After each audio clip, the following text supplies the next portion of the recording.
Oi, pessoal, sejam mais uma vez bem-vindos. Nessa nossa aula trataremos de um tema muito importante para os nossos estudos aqui no campo da geografia. É um tema que exige discussão, reflexão, um fenômeno, na verdade, que afeta a vida de todos nós. Por ser um tema complexo e amplo, nós trabalharemos a globalização em 3 vídeos. Dividiremos o assunto em 3 partes ou em 3 blocos. Num primeiro bloco, veremos o conceito de globalização, a história da globalização e as instituições globais. Num segundo vídeo, veremos as características da globalização na atualidade e os pontos positivos da globalização. E um terceiro vídeo, os aspectos negativos da globalização. Então, vamos dar início ao nosso estudo. E começaremos com o conceito de globalização, ou também conhecido esse fenômeno como mundialização. Então, vamos ver que fenômeno é esse. Globalização é o contato ou intercâmbio entre os diversos povos e países do mundo. Esse contato se dá principalmente na esfera ou na área econômica e também cultural. A globalização ocorre e se intensifica graças à evolução tecnológica nos meios de transporte e telecomunicações. Telecomunicações significa comunicações à distância, através hoje das modernas tecnologias aí de comunicação, as tecnologias da informação e comunicação, celular, a internet. A globalização, cria uma padronização a nível mundial. Então, pessoal, esse é um conceito simples, dizendo que globalização é um fenômeno que interliga, conecta as diversas partes do mundo, os diversos povos do mundo. É um fenômeno que se dá basicamente na esfera econômica, povos e países de todas as partes do mundo comercializando, e também na esfera cultural. A globalização cultural hoje ela é muito forte, graças principalmente às telecomunicações. Aí a internet e a televisão, difundindo a cultura, principalmente a cultura dos Estados Unidos, no mundo inteiro. Música, cinema, arte, moda, língua, tudo isso o tempo inteiro sendo difundido no mundo todo. No mundo todo, entre aspas. A gente ainda tem algumas áreas que ainda estão fora dessa conexão com o mundo todo. Estão fora da globalização, principalmente países caracterizados por muita pobreza e miséria, que ainda têm muito pouco contato com esse fenômeno da globalização. Mas, de uma forma ou de outra, a cada dia a globalização ela vai se estendendo e, de certa forma, já abarca praticamente o mundo todo. Então, nesse primeiro slide, nós trazemos a globalização econômica, mostrando o tempo inteiro comércio de mercadorias, países comercializando com os outros, exportando, importando, o dinheiro circulando pelo mundo todo, empresas, capitais, pessoas de diversas partes do mundo investindo na bolsa de valores de outros países. Então, a globalização econômica é basicamente isso: mercadorias, capitais, empresas se espalhando pelo mundo inteiro. E a globalização cultural, hábitos culturais, valores, tradições, costumes, moda, músicas, roupas, sendo também difundidas pelo mundo inteiro, levando uma cultura padronizada para o mundo todo. Esse slide ele mostra a evolução nos meios de transporte, porque foi inicialmente importante a evolução nos meios de transporte para poder dar o pontapé inicial à globalização e intensificá-la. Então, os meios de transporte, é pelos meios de transporte que pessoas, mercadorias vão circular pelo espaço mundial. Então, hoje nós temos aí aviões, navios, ligando as diversas partes do mundo. Então, os meios de transporte, eles têm uma importância muito grande no processo de globalização. Antes, quando não tínhamos ainda as telecomunicações, os meios de transporte eram os responsáveis por esse intercâmbio entre as diversas partes do mundo, os diversos povos do mundo. Aqui, o mapa do encolhimento do mundo, através de inovações no transporte que aniquilam o espaço através do tempo. Então, nós temos aí o fenômeno do encolhimento do mundo. Graças à evolução dos meios de transporte cada vez mais rápidos, temos a sensação de que o mundo diminuiu, porque hoje se viaja de um país para o outro em horas, talvez até minutos.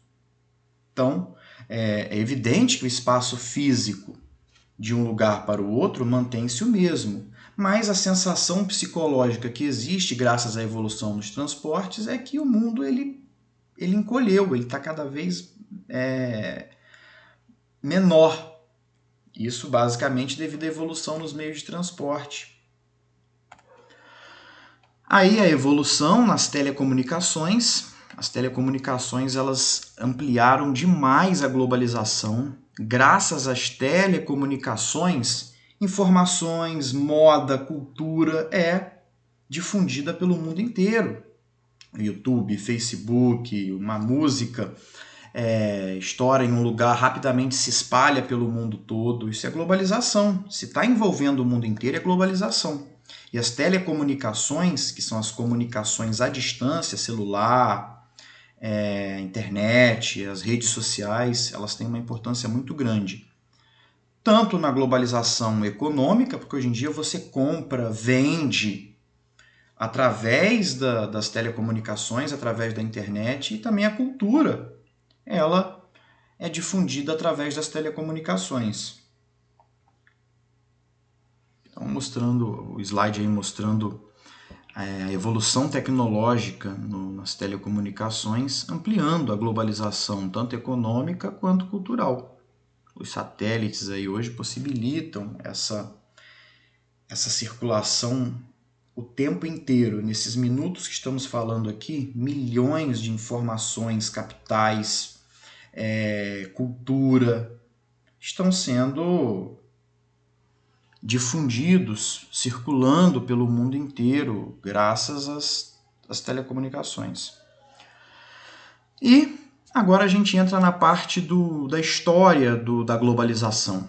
Muitos associam o início da globalização com o capitalismo, mas muitos autores, inclusive, chegam a dizer que a globalização ela se deu bem antes. A partir do momento que um povo entra em contato com o outro, a gente já tem início ali ao processo de globalização. Alguns chegam a falar de Alexandre o Grande, o Império Romano, mas o capitalismo ele teve um peso muito grande no processo de globalização. E por quê? O capitalismo, como sistema socioeconômico que visa o lucro, o capitalismo ele é um sistema que naturalmente ele exige, ele necessita da expansão. Você precisa se expandir, entrar em contato com outros povos para negociar, para poder comprar, vender, obter lucro. Então, a partir do capitalismo, nós temos aí as principais fases da globalização. A primeira grande fase da globalização são as grandes navegações ou expansão marítima europeia, momento em que o capitalismo ele se desenvolve na Europa e os países, os povos da Europa, portugueses, espanhóis, ingleses, franceses, holandeses, eles se expandem para as diversas partes do mundo, levando aí a cultura,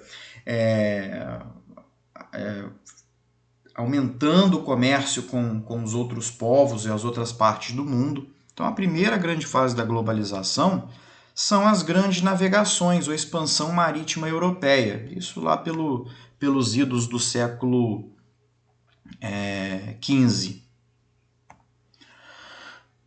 E aí uma charge mostrando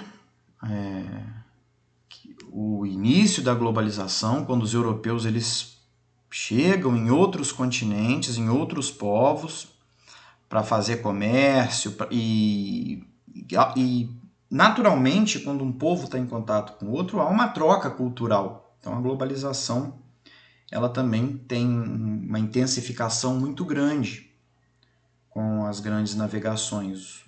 Os europeus absorveram muito da cultura dos outros povos e os europeus também levaram muito de sua cultura para os outros povos. Basta perceber as línguas em diversas partes do mundo, são línguas europeias.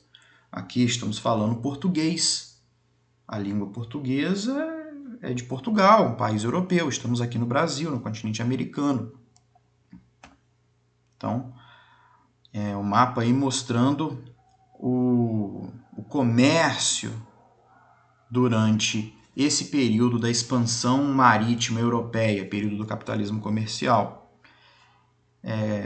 Com o lucro do capitalismo comercial, a burguesia na Europa pôde investir o capital do capitalismo comercial em um processo para aumentar a produção de mercadorias num tempo menor, o que a gente chama de produtividade.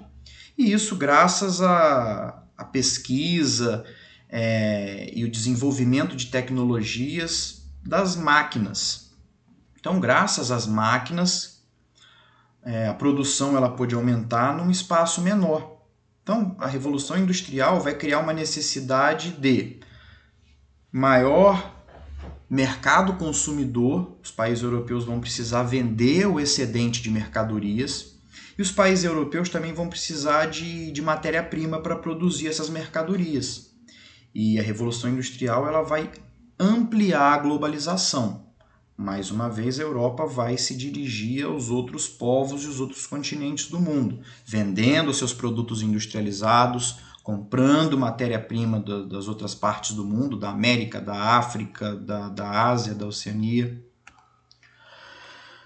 Um terceiro momento da globalização é a mundialização do capital e da produção, é a disseminação do que chamamos de empresas transnacionais ou empresas globais, antigamente chamadas também de multinacionais. São empresas que têm sede em um país, mas colocam filiais em outros países para poder aumentar o seu mercado consumidor. Então, por exemplo, nós temos aí imagens de várias empresas que atuam no mundo todo. A Ford, a Sony, a Coca-Cola, Elma Chips, são empresas multinacionais. Está em mais de um país, em pelo menos mais de um continente, abarcando aí grande parte do mundo, a gente chama de empresa transnacional. Então, transnacionais ou multinacionais correspondem às corporações industriais, comerciais de prestação de serviços que atuam em distintos territórios dispersos no mundo. Nesse caso, ultrapassam os limites territoriais dos seus países de origem. Outro exemplo aqui que me veio à mente, a Nestlé. Ela tem a sede lá na Suíça, mas é uma empresa que está presente no mundo inteiro, inclusive muito presente na vida dos brasileiros. Grande parte das transnacionais é oriunda de países industrializados, Europa, Estados Unidos, Canadá, Japão, e desenvolvidos, que detêm um grande capital acumulado. O excedente é direcionado para países em todos os continentes. Então, essas empresas elas queriam ampliar o seu mercado consumidor, então elas vão colocar filiais em várias partes do mundo. Os investimentos dessas empresas são altíssimos, uma vez que a matriz ou sede emite os recursos para as filiais localizadas em muitos países pobres ou emergentes. Nesses países, as transnacionais exercem funções importantes, como acelerar o desenvolvimento industrial, além de gerar postos de trabalho. Então, as transnacionais, elas têm pontos positivos e negativos. Talvez o principal ponto positivo é que essas empresas, quando elas saem do seu país de origem, criam uma filial em outro país, ela está levando para esse outro país emprego, renda. No entanto, essas empresas não têm objetivo social no momento em que se instalam em determinado país. Pelo contrário, para sua instalação acontecer, o governo oferece uma série de benefícios e incentivos, tais como isenção de tributos. Esses países se submetem a essas exigências a fim de atrair novos investimentos estrangeiros e também garantir a permanência das empresas. Por que os países pobres ou emergentes querem as transnacionais? Para gerar empregos, principalmente nos seus países. E a quarta e última importante fase da globalização, ou pelo menos a última importante fase da globalização, é com o fim do bloco socialista. Porque enquanto vigorou ali a União Soviética e os países socialistas, esses países do bloco socialista, eles não tinham contato com o restante do mundo, por conta das divergências entre capitalismo e socialismo. Então, quando a União Soviética acabou, os países voltaram a adotar o capitalismo, aquela barreira que existia, aquela barreira foi derrubada. Então, os países socialistas se abriram para o mundo, para receber empresas, capitais, investimentos dos outros países que eram antes, sempre foram capitalistas. E nessa última parte da nossa aula nós veremos as organizações econômicas e políticas globais. Então, quando eu falo que são organizações econômicas e políticas globais, eu estou querendo dizer que elas abarcam o mundo inteiro. Elas têm atuação no mundo inteiro. Então vamos ver algumas das principais instituições globais. Temos aí a ONU, a FMI, a OMC, o Banco Mundial. A ONU. A ONU foi criada em 1945 na Conferência de São Francisco. É uma organização constituída por quase todos os países do mundo. Foi fundada depois da Segunda Guerra Mundial com os seguintes objetivos: garantir a paz mundial, evitando novos conflitos, buscar mecanismos que promovam progresso social e econômico das nações, zelar pelos direitos humanos e pela democracia. Então, os países eles se juntaram e criaram essa instituição chamada Organização das Nações Unidas, em que o que a ONU ela emite, os países eles têm que acatar. Então, houve um conflito no mundo, é a ONU responsável para levar a paz, tentar solucionar aquele conflito entre dois países. E ela também é uma instituição que tenta resolver os principais problemas do mundo, como a fome, miséria. Tem seus pontos negativos também, porque muitas vezes a ONU ela acaba querendo colocar uma cultura em determinados países que esses países têm certa resistência. Então a ONU às vezes ela não respeita muito a cultura dos países. Um exemplo clássico, por exemplo, a ONU ela é a grande promotora do aborto no mundo. E por que ela é a promotora do aborto do mundo? Porque a ONU entende que menos crianças vai gerar menos pobreza, miséria e fome. Então, ela acaba levantando essa bandeira e muitos países têm uma cultura que é completamente contrária ao aborto, por exemplo. Outra instituição global ou mundial é o Fundo Monetário Internacional, FMI, organização criada em 1944 com o objetivo de manter o equilíbrio dos países em crise, para essa crise não se alastrar. Para isso, fornece empréstimo aos países com problemas financeiros e estabelece medidas para estes países devedores conseguirem sair da crise. A crítica feita é que o FMI empresta valores com altos juros, o que acaba prejudicando os países mais pobres, que ficam com uma dívida externa muito alta e acabam tendo que sacrificar a população para pagar essas dívidas com o FMI. O Banco Mundial é outra instituição que atua em parceria com o FMI. São instituições que têm funções muito semelhantes. O Banco Mundial é uma instituição financeira que também efetua empréstimos a países em desenvolvimento.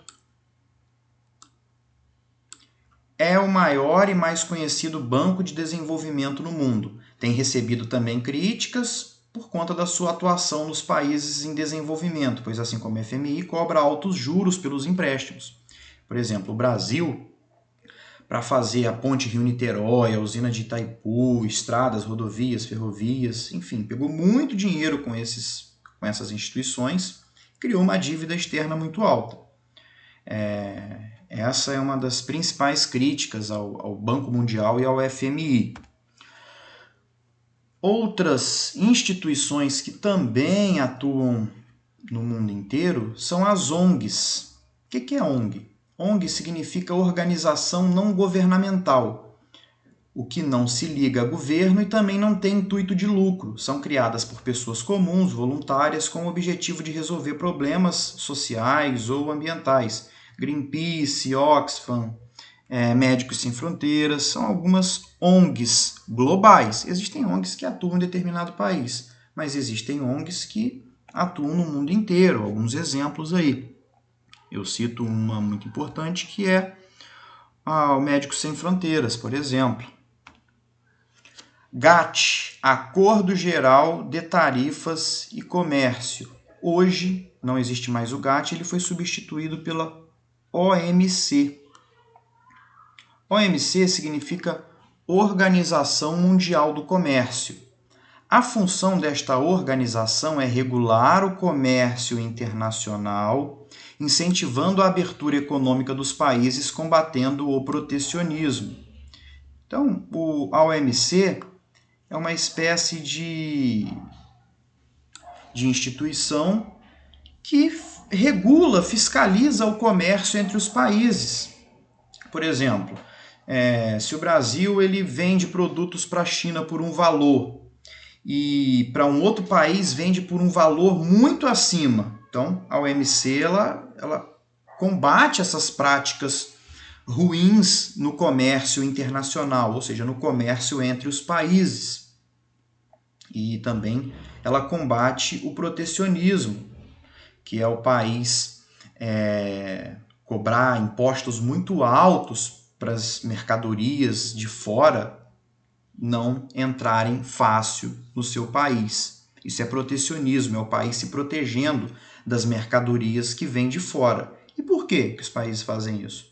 Porque às vezes as mercadorias que vêm de fora são muito baratas e aí as empresas desse país não conseguem competir com essas mercadorias de fora e acabam falindo, gerando desemprego, por exemplo. Por fim, uma última instituição importante global é o Clube de Paris, que teve a sua fundação em 1956, sede em Paris, na França, 22 países membros. O Clube de Paris é um conjunto de países, 22, países que são credores. O que são países que são credores? São países que têm dinheiro a receber de outros países, que são devedores. Então, o Clube de Paris, eles se reúnem para criar condições para que os países devedores possam pagar suas dívidas aos países credores. Por exemplo, um país que deve ao Brasil, a Venezuela. Então, até recentemente eu li uma notícia de que o Brasil ele levou o caso da Venezuela para o Clube de Paris para eles poderem resolver de que forma poderiam fazer com que a Venezuela pagasse sua dívida. Então, assim, pessoal, nós terminamos essa primeira parte do nosso tema da globalização.